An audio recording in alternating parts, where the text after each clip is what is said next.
Sir నమస్తే sir. నమస్తే. Sir Tirumala తిరుపతిలో బాంబు బెదిరింపించినట్టు తెలుస్తుంది. అసలు ఏం జరుగుతుంది? అసలు తిరుమల పరిస్థితి ఎలా ఉంది సార్? నిన్నంతా కూడా హడావిడి నడిచింది. తిరుమలలో బాంబు అనే దాంతో ఒక్కసారిగా భక్తులు ఉలికి పడ్డారు, భయపడ్డారు. ఎందుకంటే తిరుమలకి రోజు వేలాది మంది భక్తులు వెళ్తుంటారు.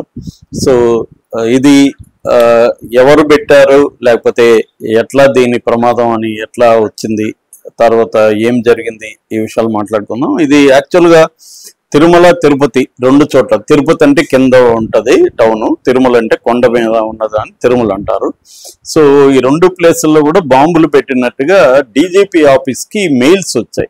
బాంబులు పెట్టింది ఎవరంటే హోలీ ఇస్లామిక్ ఫ్రైడే బ్లాస్ట్ అనే పేరుతో ఒక సంస్థ ఈ మందుగుండు ఇది పెట్టారు, రెడీగా ఉన్నాయి, చాలా ప్రాంతాల్లో పెట్టున్నారు అనేది వచ్చింది.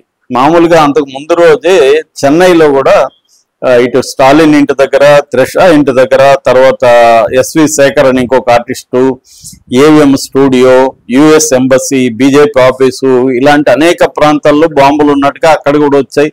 అక్కడ కూడా చెన్నైలో కూడా బాంబు వీళ్ళు ఫోర్సెస్ ఉంటారు కదా, వీళ్ళు బాంబు స్క్వాడ్ వాళ్ళు వెళ్ళి మొత్తం చెక్ చేసుకొని ఏమీ లేదని తేల్చారు. ఇప్పుడు ఇక్కడికి కూడా ఆంధ్రప్రదేశ్లో డీజీపీ ఆఫీస్కి కూడా మెయిల్స్ వచ్చాయి అనమాట.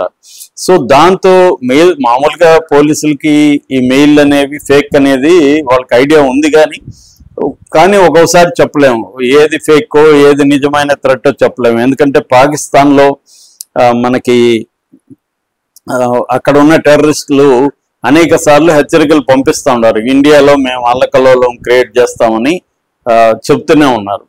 అందుకోసం మనం అలర్ట్గా ఉన్నారు. ఎందుకంటే మనకి ఆపరేషన్ సింధూర్ తర్వాత, ఇండో పాక్ వార్ తర్వాత ఇండియాలో ప్రచ్ఛన్న యుద్ధం అంటే ప్రాక్సీ వార్ అంటారు. అంటే మన రెండు రకాలుగా ఉంటుంది. ఒకటి పాకిస్తాన్ నుంచి టెర్రరిస్టులు ఇండియాకి వచ్చి ఇక్కడ చేయడం, రెండోది ఇక్కడున్న కొంతమంది అసంతృప్తిగా ఉన్న ముస్లిం కుర్రాళ్ళని టెర్రరిస్టులుగా మార్చి వీళ్ళ ద్వారా బాంబులు పెట్టించడం. ఆల్రెడీ మనం విజయనగరం కుర్రాడు, ఇక్కడ బోయిగూడ కుర్రాడు ఇద్దరు కలిసి టిఫిన్ బాక్స్ బాంబులు పెట్టడానికి ఇక్కడ ట్రై చేసింది చూసాము.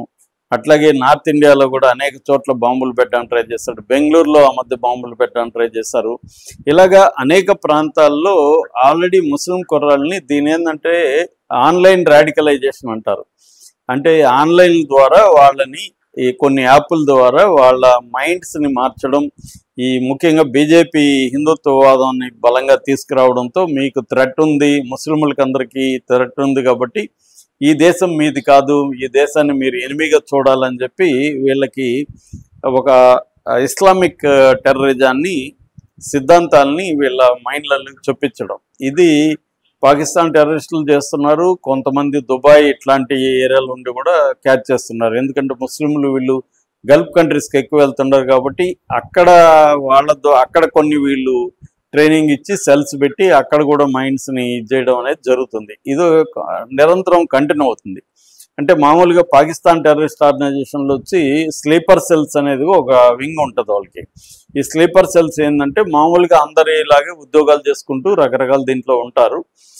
సమయం వచ్చినప్పుడు వీళ్ళు యాక్టివేట్ అవుతారనమాట. సో అలాగా కూడా బాంబులు పెట్టించే అవకాశం ఉంది. ఇవన్నీ తెలుసు కాబట్టి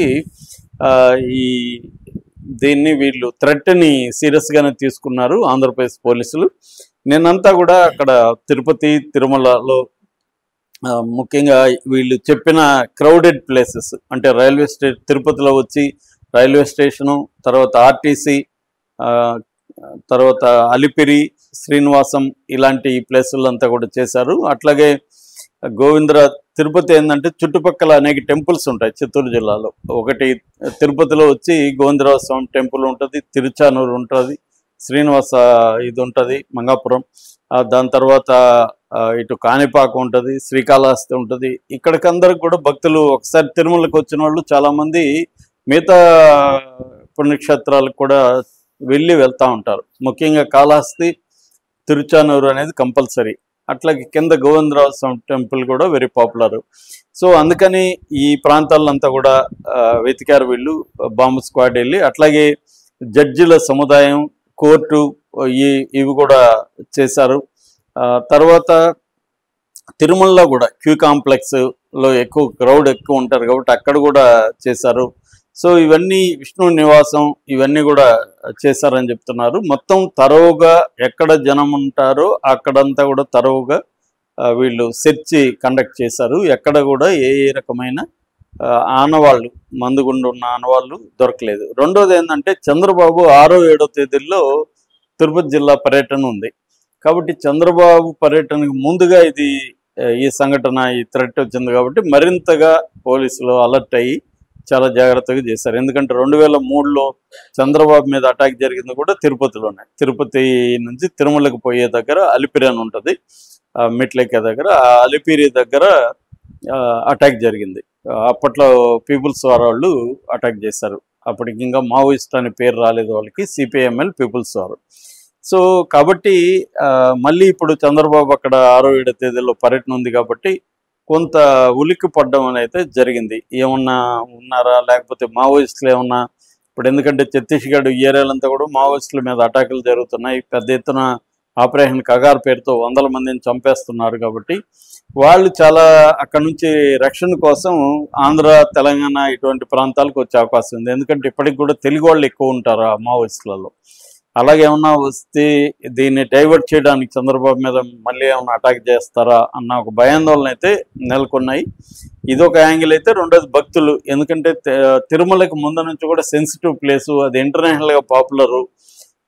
అక్కడ కానీ ఇట్లాంటివి ఏమన్నా జరిగితే మాత్రం అది పర్మనెంట్గా భక్తుల మీద ప్రభావం పడే అవకాశం ఉంది. తిరుమల మీద కూడా సీరియస్ ఎఫెక్ట్ అవుతుంది. అందుకని తిరుమల లాంటి సెన్సిటివ్ ఏరియాల్లో ఈ బాంబు థ్రెట్ అనేది నేషనల్, ఇంటర్నేషనల్ స్థాయిలో అట్రాక్ట్ అవుతుంది.